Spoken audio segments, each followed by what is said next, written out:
You are looking at some of the oldest vines in Hunterdon County. Oh, wow. Originally, this was known as Alamo Valley. It was started in the 1980s. So some of these vines over 45 years old. Wow. And then in 2008, our current owner, David Woolman, purchased the property and we opened it to the public in 2010. So this is our 15th season. Hey, That's there you crazy. go. That's It's a awesome. great anniversary. We're very, very excited. Do you know what varietals you grow here? I don't know all of them Okay. because we do a lot of them. Yeah. I do know one of my favorites is here. We do our Vidal, which is a French-American hybrid. It's going to be down near the bottom of this hill. Nice. We do have our Chamberson here, Okay. which will be up the hill. What is that? What is Chamberson? Chamberson actually is a great grape that loves to be here in New Jersey. It just grows really, really well here. We use it for our rosé reserve.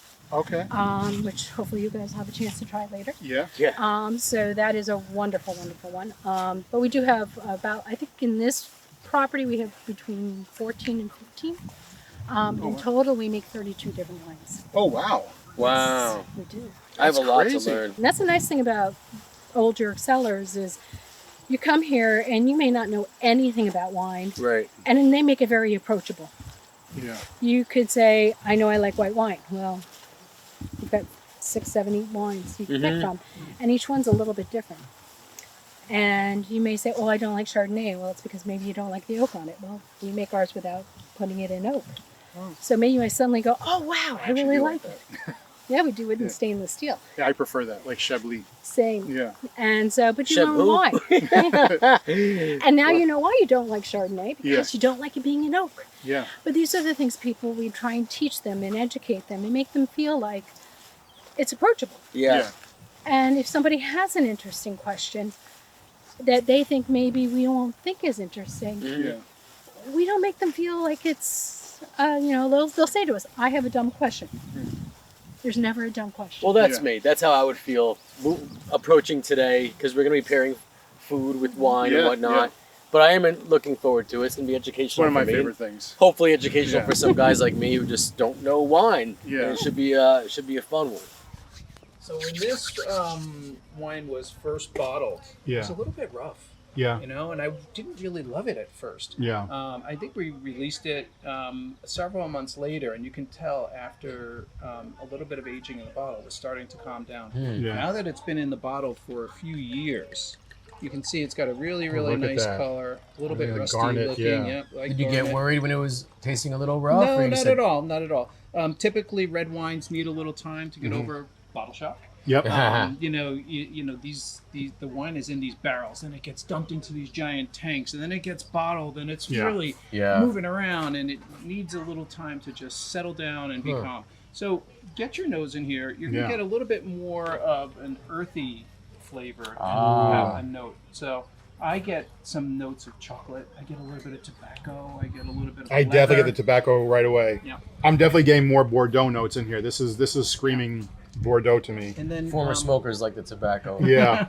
And then once it's on your palate, it's going to be a lot smoother than that Syrah you just tasted, Yeah. because it's a little bit more mature and a little bit more earthy. Yeah, That's And so- nice. that is nice. I get the chocolate notes, that cocoa note Yeah. right away. Then Wow. cherries following. Completely different than the Syrah. Completely different. Yeah, Oh, wow. Yeah. This is really nice. that's nice. Ooh, I like this. Well, you got Shame on Paul Giamatti. Yeah. Having Merlot. Drink Merlot. But I'm sorry, you were going to say? I said you got a fan and a friend There in you Josh go. now Yeah. just because of this. Drink Right, more cheers. Merlot. Let's boom the Merlot industry. Oh, this is really nice. So one of the most expensive wines in the world is a wine called Chateau Cheval Blanc. It's a 50-50 Cabernet Franc, and Merlot wine from the right bank of Bordeaux. Bordeaux is, so for you guys, Bordeaux is in two sections. There's a left bank, well, I'm going this way to the camera. There's the left bank and the right bank. Left bank is Cabernet, right bank is Merlot. They're all blends of 5 different grapes. Left bank is predominantly a Cabernet Sauvignon blend. Right bank is predominantly right bank. Wow, you gonna try that again. The right bank is predominantly Merlot blend wines, And the other famous wine, which they did a whole documentary on, is called Petrus. This was forged. Basically, this guy was making wines and putting fake labels on, calling it Petrus. And Petrus might be the most expensive wine in the entire world. And it's a Merlot. So my point is, the most expensive wine in the world, Petrus, is Merlot. One of the other most expensive wines in the world, most famous wines in the world, Chateau Cheval Blanc, Merlot. Wow. Drink more Merlot. It's awesome. Yeah. It just should be. It's just such a great... And it's a much more compared... Even though they can be vinified different ways, it's actually more food-friendly than Cabernet Sauvignon. Why is that? Cabernet Sauvignon, it's a bigger wine. Tends to have more of the tannic effect. Even though Merlots can have heavy tannins in them. Because it's not as big as Cabernet Sauvignon, it's not as light as Pinot Noir. It's a very in-the-middle wine in a lot of different ways, so it can really kind of chameleon, in a sense, with a lot of different foods. Like when you pair wine, one of the hardest thing is like when I worked in a restaurant, you have a table of 5 people all getting very different things. Mm-hmm. And they want to get a bottle for the table. Right. You can't get one thing for one dish. You have to get wines that kind of play well with others. Sometimes you want a wine that doesn't like necessarily enhance the food, but doesn't fight with the food. Right. But if you can find that happy medium, Merlot is one of those wines you can really kind of achieve that happy medium.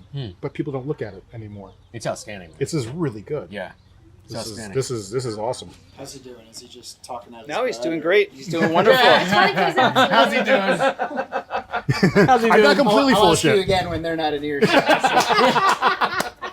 I'm only a little full of shit. Wine is about 15% bullshit, and then the rest is real. It's like there's that little psychosomatic part of wine. Like when I started learning about wine, I was still one of those people like, it tastes like wine. I don't know, it tastes like alcohol. But when someone puts the thoughts in your mind, Yeah. you can think of it as it being BS, but it's waking your mind up to being aware of things. There's a world involved in wine which I'm removed from, Yeah. but I appreciate so deeply because of how vast and in depth it goes. Yeah. It's really incredible. It bleeds into everything, though. It bleeds Yeah. into bourbon. It bleeds into beer. It's like it's all the same premise. Yeah. Yeah. Interesting, man. Yeah. I had a wine not long ago. My wife and I went out to eat. I forget the name of it, but it was wine aged in bourbon barrels. Does that ring a bell? Copper and Thief? Copper?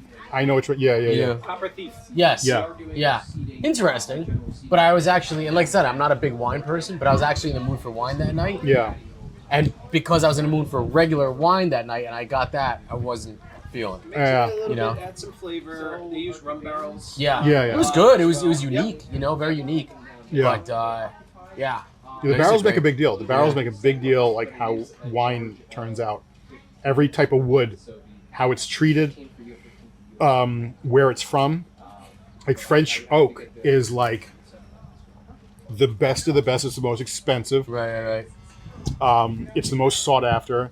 Then there's Slovenian, which is kind of like the other most popular type of wood, but it still doesn't do what French oak does. What about, when you hear about people that get like beer kits, like a lot of Yeah, dads yeah. for Christmas, right? Yeah. They got their own little beer. Can you do that with wine?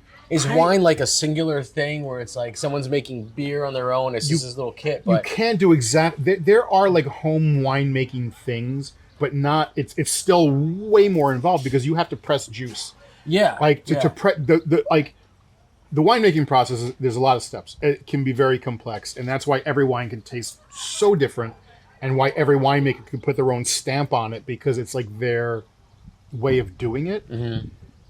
Pressing the grapes alone is a whole process. How you decide to press the grapes, how you decide to macerate them. Yeah. Like how much time you let them sit. Like when you press. So here's a fun fact for people who may not know this. All wine is white. All wine juice is white. It gets its color from contact with the skin. So like when they make white wine, they press the juice, they remove the grapes. They don't let it touch. It stays white.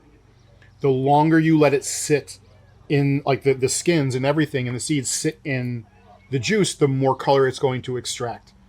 And that's where the color comes from. And also there's different methods in actually extracting the juice. There's something that's like called carbonic maceration, for instance, where they actually put like carbon dioxide in there to like kind of expand the grapes I'm getting way too nerdy here. But anyway, I'm going to stop there. It's I'm trying too to think how much. to spell that. I'm like, Yeah. Lost me. But all these processes are like the first step into affecting how the wine is going to taste, Yeah. how it's going to feel, because any of that, every grape is different. The skins are thinner, they're thicker, They have different levels of tannins, and that's why certain wines don't have that tannin, because the skins themselves are where it comes from. So the region affects the taste. The region affects it because how it grows. Like he was talking about seasons earlier, long growing seasons, shorter growing seasons affect how much time the grape has to mature. And certain grapes need longer maturity times. Sometimes they need shorter maturity times. So if the seasons don't line up, the grape is not going to grow well in that region. So this might seem like a generic question, Yeah. or even a generic answer, but is New Jersey known for a certain type of taste for wine as a whole? Or is It's it a broad question. Yeah. But I think to kind of key in a little bit on what Josh was saying, and there's a red grape that grows really well here in New Jersey, Pennsylvania, New York, called Chamberson, which is a really hardy, thick-skinned red grape. It's cold weather hardy. Okay. It does well in this climate. Yeah. And then back to what you were saying about the growing season. Yeah. It really differs. So our Cabernet Sauvignon, we were talking about that earlier. Yeah. Is not as big and bold as Oh, your interesting. California cabs. And Okay. the reason it's not as big and bold is we don't have that hang time. Right. We don't have this endless season Yeah, where yeah, yeah, yeah. grapes and can just sit there and build up sugars and flavors. Right. We are, have a much shorter growing season here in New Jersey. And Yeah. I'll give you another example. We have another vineyard down in South Jersey that we manage. It's just a place for growing grapes. Okay. It's 75 miles south of here, but the growing season is probably 5 to 6 weeks longer. Wow. Within the state of New Jersey. Yeah, yeah, yeah. It's 75 miles south. That's but crazy. Yeah. So they get 2 or 3 weeks more in the beginning of the season and 2 or 3 weeks more on the back end of the Wow. season, which really does a lot. So if we're Yeah. growing Cabernet Sauvignon here and we're growing Cabernet Sauvignon Very there, different. they're going to be a little bit different. Now, of course, what you were talking about, the sense of place, terroir, Yeah, yeah. the soil, the microclimate that Yeah. you're Yeah. in, all affects the fruit and how the flavors are going to come out. Yeah. And so the Cabernet Sauvignon that we grow down in the south might be a little bit more, have a little bit more flavor, a little bit more sugar, and up here a little bit more acidic. Right. The skins are maybe not as thick, and so Gotcha. to blend that all together, you get Yeah. a really nice sense of what we Right. can do locally in New Jersey. Nice. Very interesting. Yeah, man. all of those things do play a factor. Wow. Okay. Oh, Wow. thank you. You're in heaven right now, aren't you? Oh, man? dude, this is like I mean, could- I am too, but we could do a 9-hour episode. Like I We will should. nerd out hardcore. I will not shut up. No one will watch after like average watch time 3 minutes. Here goes Josh again, talking about wine. Yeah.